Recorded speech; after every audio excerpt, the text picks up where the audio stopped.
Hi, I am Dr. D. Sangeeta. Today we are going to discuss about molecular orbital theory and molecular orbital diagrams.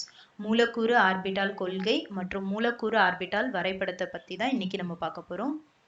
Molecular orbital theory is used to predict the distribution of electrons in molecule, bond order and magnetic property of the molecule. எலக்ட்ரான்கள் எப்படி distribute ஆயிருக்கு, அப்புறம் பிணைப்பு எண் எப்படி இருக்கு, எவ்வளோ இருக்கு, அப்புறம் காந்த பண்பு எப்படி இருக்கு அப்படின்றத பற்றியெல்லாம் நம்ம இந்த மாலிகுலர் ஆர்பிட்டால் தியரியில் பார்க்கலாம். அண்ட் குவாண்டம் மெக்கானிக்ஸ், குவாண்டம் இயக்கவியல், அதோட அடிப்படையில் தான் இந்த மாலிகுலர் ஆர்பிட்டால் தியரி இருக்கு. வேவ் ஃபங்க்ஷன் வச்சு தான் இதை வந்து எக்ஸ்பிளைன் பண்ணியிருக்காங்க. LCAO, linear combination of atomic orbital, அதாவது அட்டாமிக் ஆர்பிட்டால்ஸ் தான் கம்பைன் ஆயிட்டு மாலிகுலர் ஆர்பிட்டால்ஸ் உருவாகுது அப்படின்றது தான் இதனுடைய மெயின் கொள்கை. மாலிகுலர் ஆர்பிட்டால்ஸ் டூ டைப்ஸ் இருக்கு. Bonding molecular orbital, anti bonding molecular orbital. பிணைப்பு மூலக்கூறு ஆர்பிட்டால்கள், ஆன்டி பாண்டிங் மாலிகுலர் ஆர்பிட்டால்ஸ் அப்படின்னு ரெண்டு வகையா இருக்கு. பாண்டிங் மாலிகுலர் ஆர்பிட்டால் வந்து லோயர் எனர்ஜி குறைவா இருக்கும். ஆன்டி பாண்டிங் மாலிகுலர் ஆர்பிட்டால் வந்து ஆர்பிட்டால்ஸ் விட எனர்ஜி அதிகமா இருக்கும், ஹையர் எனர்ஜில இருக்கும். பாண்டிங் மாலிகுலர் ஆர்பிட்டால் உருவாகிறது எப்படின்னா, by addition of wave function, ரெண்டுத்துடைய அட்டாமிக் ஆர்பிட்டாலுடைய வேவ் ஃபங்க்ஷனுடைய கூட்டு தொகையில தான் வந்து நமக்கு வந்து பாண்டிங் மாலிகுலர் ஆர்பிட்டால் உருவாகுது. இன்க்ரீசிங் எலக்ட்ரோஸ்டாட்டிக் அட்ராக்ஷன், ஒன்றுத்துக்கும் ஒரு ஆர்பிட்டாலுக்கும் இன்னொரு ஆர்பிட்டாலுக்கும் நடுவில் உள்ள எலக்ட்ரோஸ்டாட்டிக் அட்ராக்ஷனால தான் இந்த ஆர்பிட்டால் உருவாகுது.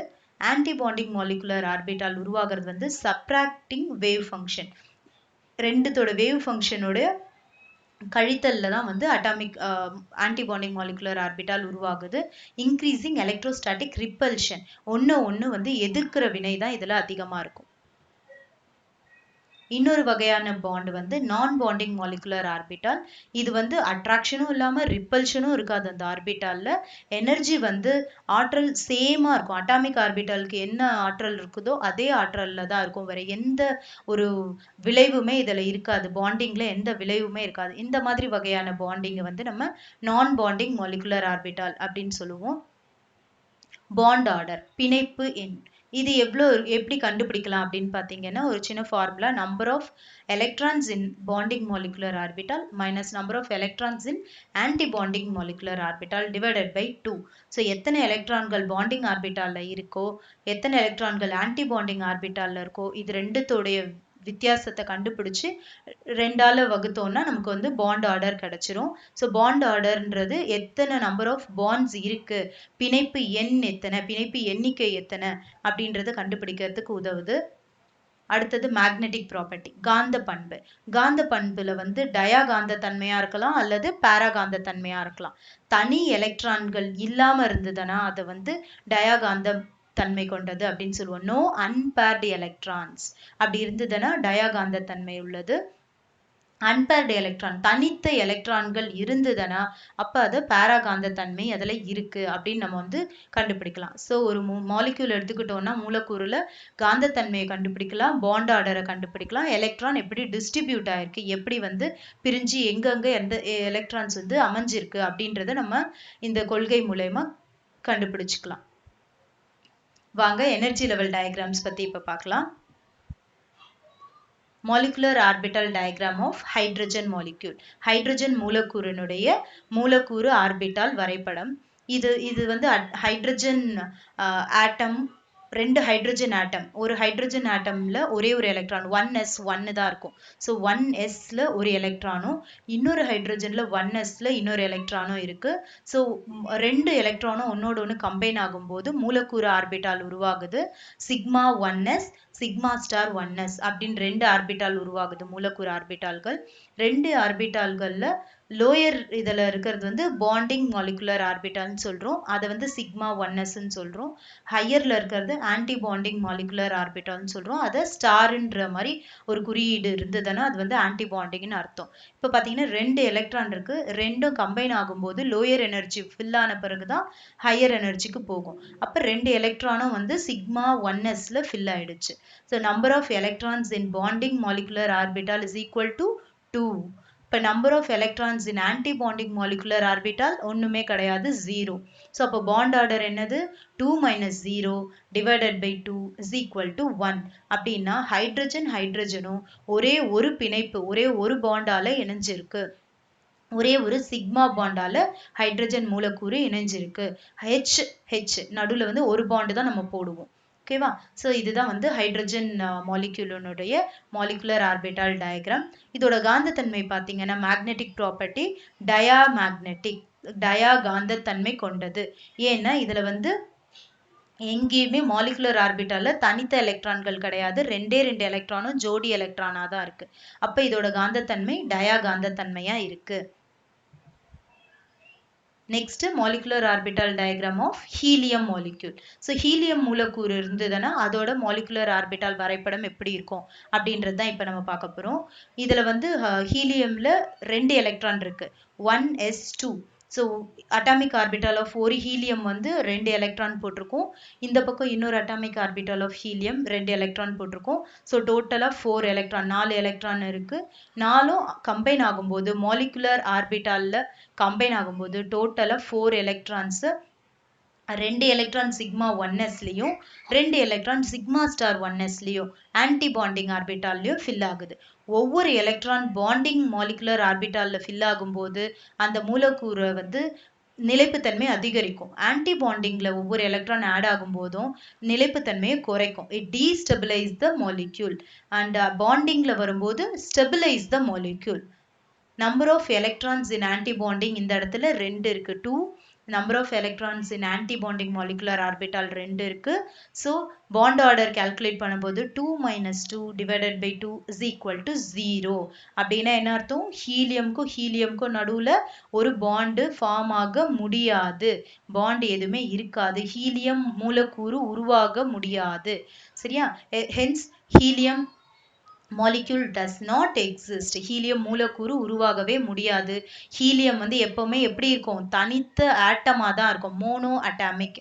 ஹீலியம் ஹீலியமா தான் இருக்கும். ஹீலியம் 2 He2ன்னு வர்றதுக்கு வாய்ப்பே கிடையாது. ஏன்னா இதோட பாண்ட் ஆர்டர் என்னது? 0. ஸோ ஒரு பாண்ட் இதுக்கு நடுவில் உருவாகிறதுக்கு வாய்ப்பு இல்லை அப்படின்றத நம்ம தெரிஞ்சுக்கலாம். அடுத்து molecular orbital diagram of nitrogen. So nitrogen மூலக்கூறுல என்ன மாதிரி ஆர்பிட்டால் டயக்ராம் இருக்கு, எலக்ட்ரான்ஸ் எப்படி ஃபில் ஆயிருக்குன்னு பார்க்கலாம். இப்போ வந்து நைட்ரஜன்ல வந்து 2s2 2p3 இதுதான் வந்து அவுட்டர் ஆர்பிட்டால்ல இருக்கிறது. 2s2னா 2 எலக்ட்ரான் இருக்கு. அதே மாதிரி இன்னொரு நைட்ரஜன்லயும் 2 எலக்ட்ரான் 2s2ல, அப்புறம் 2pல 3 எலக்ட்ரான்ஸ், 3 எலக்ட்ரான் இருக்கு.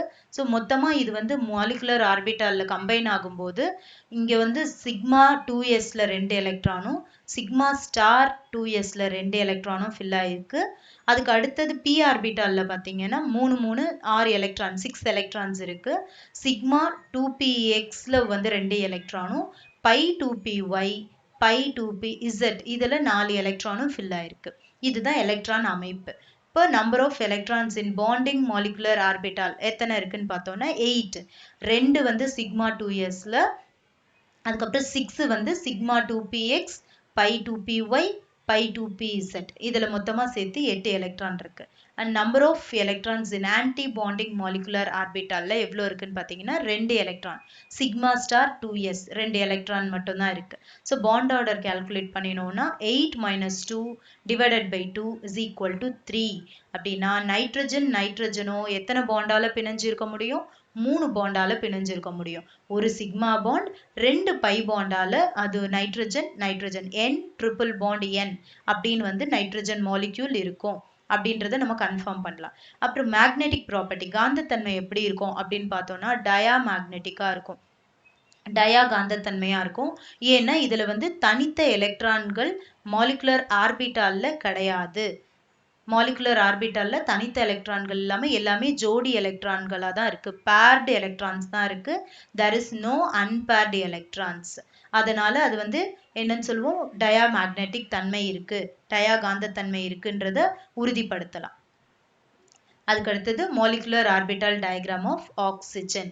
மாலிகுலர் ஆர்பிட்டால் டயக்ராம் வந்து வரையும் போது 2s2 2p4 இருக்கு ஆக்சிஜன்ல அட்டாமிக் ஆர்பிட்டால்ல. அதே மாதிரி 2 அட்டாமிக் ஆர்பிட்டாலும் கம்பைன் ஆகும்போது மாலிகுலர் ஆர்பிட்டால் உருவாகுது. இந்த மாலிகுலர் ஆர்பிட்டால்ல எப்படி கம்பைன் ஆயிருக்கு எலக்ட்ரான் அப்படின்னு பார்த்தோம்னா சிக்மா 2sல 2, சிக்மா ஸ்டார் 2sல 2 எலக்ட்ரான், சிக்மா 2pxல 2 எலக்ட்ரான், பை 2pyல 2 எலக்ட்ரான், பை 2pzல 2 எலக்ட்ரான், இன்னும் மீதம் 2 எலக்ட்ரான் இருக்கு. அது வந்து ஆன்டிபாண்டிங் ஸ்டார்ல இருக்கு. பை ஸ்டார்ல 2pyல ஒன்னும் 2pzல ஒன்னும் ஃபில் ஆயிருக்கு. இதுதான் எலக்ட்ரான் டிஸ்ட்ரிபியூஷன், எலக்ட்ரான் அமைப்பு எப்படி பகிர்ந்து இருக்கு மாலிகுலர் ஆர்பிட்டால்ல அப்படின்னு. ஸோ நம்பர் ஆஃப் எலக்ட்ரான்ஸ் வந்து பாண்டிங் மாலிகுலர் ஆர்பிட்டால்ல எத்தனை அப்படின்னு பார்த்தோம்னா 8 எலக்ட்ரான் இருக்கு. அதுக்கப்புறம் ஆன்டி பாண்டிங் மாலிகுலர் ஆர்பிட்டால்ல இருக்கிற எலக்ட்ரான்களின் எண்ணிக்கை பார்த்தோம்னா 4 இருக்கு. சிக்மா ஸ்டார் 2sலயும் பை ஸ்டார்ல வந்து 2, மொத்தமா எத்தனை 4 எலக்ட்ரான்ஸ் இருக்கு. அப்போ bond order is equal to 8 - 4 divided by 2 is equal to 2. அப்போ ஆக்சிஜனோ எத்தனை பாண்டால இணைஞ்சிருக்க முடியும்? டபுள் பாண்டால. ஓ டபுள் பாண்ட் ஓ அப்படின்னு நம்ம வந்து போடுவோம். ஓகேவா? ஒரு சிக்மா பாண்டும் ஒரு பை பாண்டும் இருக்கு. மொத்தம் 2 பாண்ட் வந்து ஆக்சிஜன் மூலக்கூறு இணைச்சிருக்கு அப்படின்றத நம்ம உறுதிப்படுத்தலாம். மேக்னெட்டிக் ப்ராப்பர்ட்டி பார்த்தீங்கன்னா பாரா காந்தத்தன்மை, பாரா மேக்னெட்டிக் இருக்கு. ஏன்னா ஒரு 2 தனி எலக்ட்ரான்கள் இருக்கு. மீதியெல்லாம் ஜோடி எலக்ட்ரான்கள் இருந்தாலும் பை ஸ்டார்ல 2 தனி எலக்ட்ரான்கள் இருக்கிறதுனால அதோட காந்தத்தன்மை என்னவா இருக்கு? பாரா காந்தத்தன்மை இருக்கு அப்படின்றத நம்ம கண்டுபிடிச்சுக்கலாம். Next molecular orbital diagram of fluorine. ஃப்ளூரினோட மூலக்கூறு வரைபடத்தை தான் இப்போ பார்க்க போறோம். ஸோ ஃப்ளூரினோட அவுட்டர் மோஸ்ட் எலக்ட்ரான்ல 2s2 2p5 இருக்கு. p ஆர்பிட்டால்ல 5 எலக்ட்ரான் இருக்கு, 2s ஆர்பிட்டால்ல 2 எலக்ட்ரான் இருக்கு. இதே மாதிரி தான் இந்த ஃப்ளூரின்லயும் 2sல 2 எலக்ட்ரான் அண்ட் 2pல வந்து 5 எலக்ட்ரான்ஸ் இருக்கு. ஸோ இந்த 2 அட்டாமிக் ஆர்பிட்டாலோட ஃப்ளூரின் அட்டாமிக் ஆர்பிட்டாலும் கம்பைன் ஆயிட்டு மாலிகுலர் ஆர்பிட்டால் ஃபார்ம் ஆகுது. சிக்மா 2sல 2 எலக்ட்ரான், சிக்மா ஸ்டார் 2sல 2 எலக்ட்ரான், சிக்மா 2pxல வந்து 2 எலக்ட்ரான், பை 2py, பை 2pzல 4 எலக்ட்ரான்ஸ் ஃபில் ஆயிருக்கு. அண்ட் ரிமைனிங் 4 எலக்ட்ரான்ஸ் வந்து பை ஸ்டார் ஆன்டி பாண்டிங் ஆர்பிட்டால்ல pi star 2py, pi star 2pzல வந்து ஃபில் ஆகுது. Number of electrons in bonding molecular orbital டோட்டலா 8 இருக்கு. அதுக்கப்புறம் வந்து number of electrons in anti bonding molecular orbital 6 இருக்கு. ஆன்டி பாண்டிங்னா சிக்மா ஸ்டார் 2sல 2 எலக்ட்ரான், பை ஸ்டார் 2pyல 2 electron, pi star 2pz. So டோட்டலா 6 எலக்ட்ரான் வந்து ஆன்டி பாண்டிங் மாலிகுலர் ஆர்பிட்டால்ல இருக்கு. ஸோ பாண்ட் ஆர்டர் கால்குலேட் பண்ணினோம்னா 8 - 6 divided by 2 is equal to 1. So ஃப்ளூரினும் ஒரே ஒரு சிங்கிள் பாண்ட்ல தான் வந்து கனெக்ட் ஆக முடியும். ஃப்ளூரின் மூலக்கூறு உருவாகிறதுக்கு ஒரே ஒரு சிக்மா பாண்ட் மட்டும் இருந்தாலே போதுமானது. ஸோ ஃப்ளூரின் ஒரே ஒரு பாண்ட் ஃப்ளூரினோட ஜாயின் ஆயிருக்கும் மாலிகுலர் ஃபார்ம் ஆகும்போது. மேக்னெட்டிக் ப்ராப்பர்ட்டி காந்தத்தன்மை பார்த்தீங்கன்னா டயா மேக்னெட்டிக் ப்ராப்பர்ட்டி இருக்கும், டயா காந்தத்தன்மை. ஏன்னா இதுல அன்பேர்ட் எலக்ட்ரான் ஒன்று கூட கிடையாது. இருக்கிற எல்லா எலக்ட்ரானுமே மாலிகுலர் ஆர்பிட்டால்ல பேரா தான் இருக்கு, ஜோடியா தான் இருக்கு. ஸோ தனித்த எலக்ட்ரான்களா எதுவுமே கிடையாது, எல்லாமே ஜோடி எலக்ட்ரான்களா இருக்கிறதுனால இதோட காந்தத்தன்மை டயா காந்தத்தன்மையா தான் இருக்கும். இந்த மாதிரி எந்த மாலிகுலர் ஆர்பிட்டால் எடுத்துக்கிட்டாலும் எந்த மாலிக்யூலுக்குனாலும் அதனுடைய பாண்ட் ஆர்டர் கால்குலேட் பண்ணலாம், காந்தத்தன்மை கால்குலேட் பண்ணலாம், கண்டுபிடிக்கலாம். அப்புறம் எலக்ட்ரான் எப்படி டிஸ்ட்ரிபியூட் ஆயிருக்கு, எலக்ட்ரான் அமைப்பு வந்து மாலிகுலர் ஆர்பிட்டால்ல எந்த மாதிரி இருக்கு, எப்படி அமைஞ்சிருக்கு, ஒவ்வொரு எலக்ட்ரான் எந்தெந்த ஆர்பிட்டால்ல இருக்கு அப்படின்றத நம்ம கால்குலேட் பண்ணலாம். ஒவ்வொரு electron bonding molecular orbital add ஆக அந்த மாலிக்யூலோட ஸ்டெபிலிட்டி அதிகமாயிட்டே இருக்கும். Anti bonding molecular orbital add ஆக ஸ்டெபிலிட்டி வந்து குறையும். It destabilize the molecule. So நிலைப்புத்தன்மை குறைக்கும். ஆன்டி பாண்டிங்ல அதிக எலக்ட்ரான்கள் இருந்ததுன்னா பாண்டிங் ஆர்பிட்டால்ல எலக்ட்ரான்கள் இருக்கிறது வந்து ஸ்டெபிலிட்டியை அதிகம் பண்ணும். ஸோ எவ்வளோக்கு எவ்வளோ ஆன்டி பாண்டிங் மாலிகுலர் ஆர்பிட்டால்ல எலக்ட்ரான்கள் எண்ணிக்கை அதிகமாகுதோ அதோட ஸ்டெபிலிட்டியை அது டிசைட் பண்ணி நமக்கு மாலிக்யூல் ஃபார்ம் ஆக முடியும். ஓகேவா? ஸோ இந்த ஃப்ளூரினை பொறுத்தவரையிலும் ஒரே ஒரு பாண்டு தான் பாண்ட் ஆர்டர்ல ஃபார்ம் ஆகுது. அதனால ஃப்ளூரின் மூலக்கூறுல ஒரே ஒரு சிக்மா பிணைப்பு மட்டும்தான் இருக்க முடியும், டயா காந்தத்தன்மையில இருக்கு அப்படின்றத நம்ம தெரிஞ்சுக்கலாம். தேங்க்யூ.